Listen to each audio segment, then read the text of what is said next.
नमस्कार दोस्तों, आज बात करते हैं हम रेलवे में ट्रांसफर की। यानी कि ट्रांसफर कैसे होता है, ट्रांसफर की पॉलिसी क्या है, कौन कौन लोग कैसे कैसे ट्रांसफर ले सकते हैं, इन सब बातों की चर्चा हम आज करेंगे।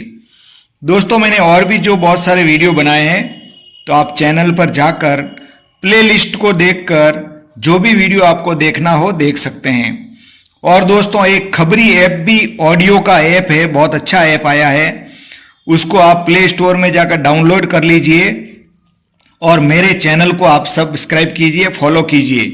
मैं मेरे खबरी ऐप के चैनल का जो लिंक है वो इस वीडियो के डिस्क्रिप्शन में डाल दूंगा, तो वहां से भी आप इसको कर सकते हैं।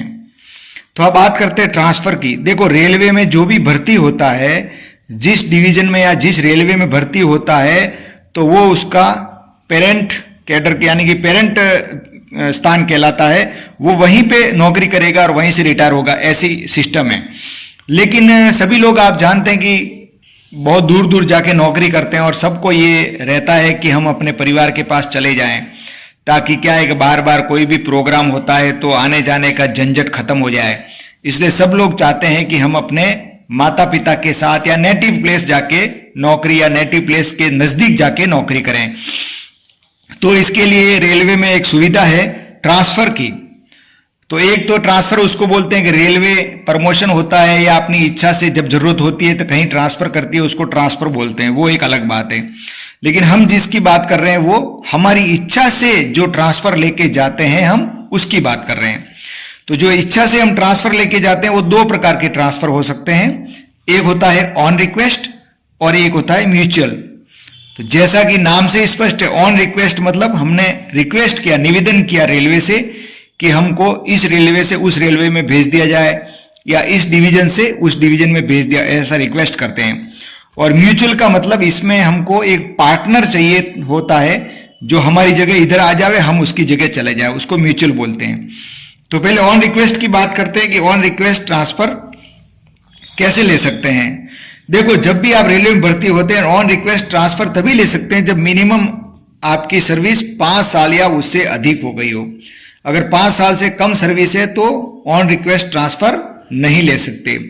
ऑन रिक्वेस्ट ट्रांसफर कभी भी आप लेंगे तो ये आप इंटर रेलवे भी ले सकते हैं, इंटर डिवीजन भी ले सकते हैं, यानी कि डिवीजन भी चेंज कर सकते हैं, रेलवे भी चेंज कर सकते हैं, एक रेलवे से दूसरे रेलवे। जैसे आप WR में हैं तो NR में जा सकते हैं, किसी भी रेलवे में जा सकते हैं।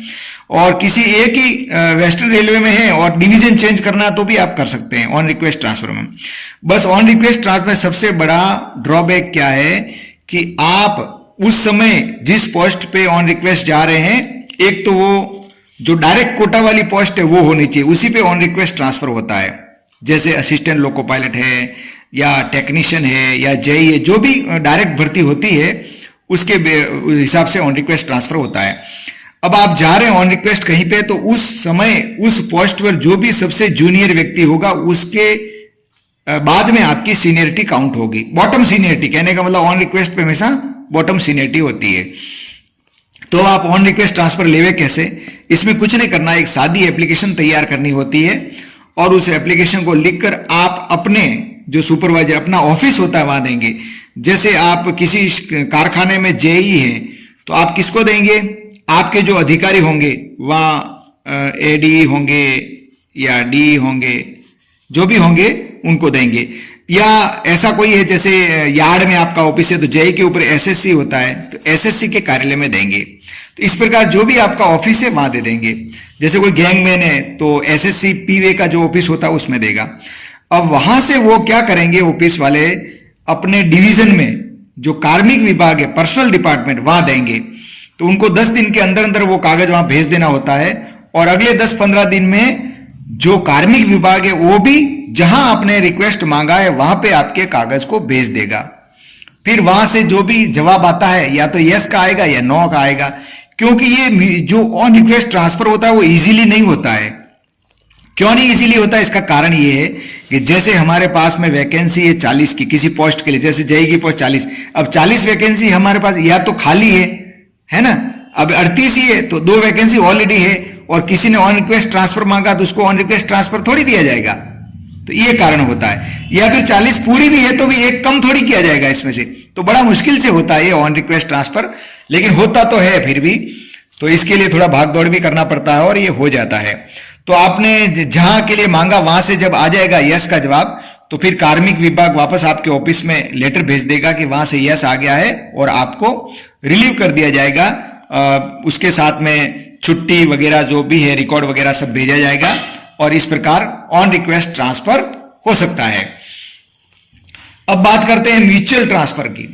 तो म्यूचुअल की, जैसा कि नाम से ये म्यूचुअल होना चाहिए, अपने साथ में कोई एक पार्टनर ढूंढना पड़ेगा जो हमारी जगह नौकरी करे, हम उसकी जगह नौकरी करें। इसमें भी ड्रॉबैक ये है कि दोनों में से जो जूनियर होगा, तो वो अगर कोई सीनियर व्यक्ति है और जूनियर की जगह आएगा तो उसकी भी सीनियरिटी सब लॉस हो जाएगी और वो जूनियर के पद के इस स्थान पर ही उसकी सीनियरिटी काउंट होगी। ऐसा इसमें प्रावधान किया गया है। म्यूचुअल ट्रांसफर जब भी करते हैं उसके लिए ये कोई अवधि नहीं है 5 साल की, ये कभी भी आप कर सकते हैं और ये भी आप इंटर रेलवे में कर सकते हैं, इंटर डिवीजन में कर सकते हैं, कहीं भी कर सकते हैं।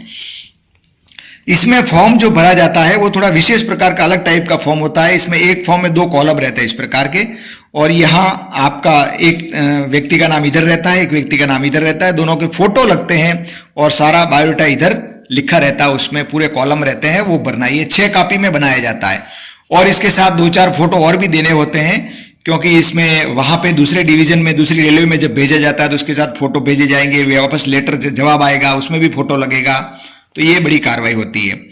तो म्यूचुअल ट्रांसफर भी आप आराम से ले सकते हैं, ये जल्दी भी हो जाता है और आसान भी है। इसमें म्यूचुअल ट्रांसफर आप कैसे ले सकते हैं? शेड्यूल कास्ट से शेड्यूल कास्ट वाला म्यूचुअल ले सकता है, एसटी से एसटी वाला ले सकता है। ऐसा नहीं कर सकते शेड्यूल वाला एसटी से ले ले, ये एसटी शेड्यूल, ऐसा नहीं हो सकता। इसमें SC to SC, ST to ST, और general to general, OBC to OBC, और जनरल वाला ओबीसी से ले सकता है, ओबीसी वाला जनरल से ले सकता है। ये प्रावधान इसमें दिया हुआ है, तो इस बात का ध्यान रखें। अभी 21 अगस्त 2015 को सरकार ने एक लेटर निकाला जिसमें कुछ रिलैक्स दिया, मतलब रिलैक्स इस प्रकार का दिया कि जैसे हमने बोला ना ऑन रिक्वेस्ट 5 साल से पहले आप आवेदन नहीं कर सकते, तो सरकार ने कुछ लोगों के लिए रिलैक्स दिया है। किसके लिए? विडो के लिए। एक तो विडो कोई अगर है तो वो ऑन रिक्वेस्ट ट्रांसफर 5 साल का नियम लागू नहीं होगा, वो पहले से ही दे सकते हैं। दूसरा, जो डिसेबल्ड पर्सन है, जिसको अपन दिव्यांग पर्सन बोलते हैं, तो वो भी 5 साल का नियम लागू, ऑन रिक्वेस्ट ट्रांसफर कभी भी ले सकता है वो, ये नियम लागू नहीं होगा, न तो इसमें होगा न म्यूचुअल में होगा। और म्यूचुअल के लिए भी पहले भी 5 साल वाला था, तो अब म्यूचुअल के लिए भी ऐसा कर दिया है कि 5 साल का कोई नियम लागू नहीं होगा और म्यूचुअल कभी भी ले सकते हैं। सिर्फ अब ऑन रिक्वेस्ट ट्रांसफर जो होता है 5 साल वाला नियम लागू, इनको छोड़कर दूसरे लोगों के लिए लागू होता है।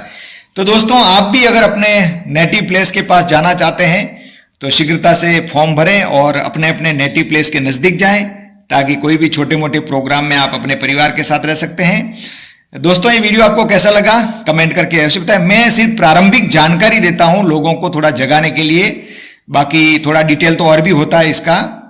धन्यवाद।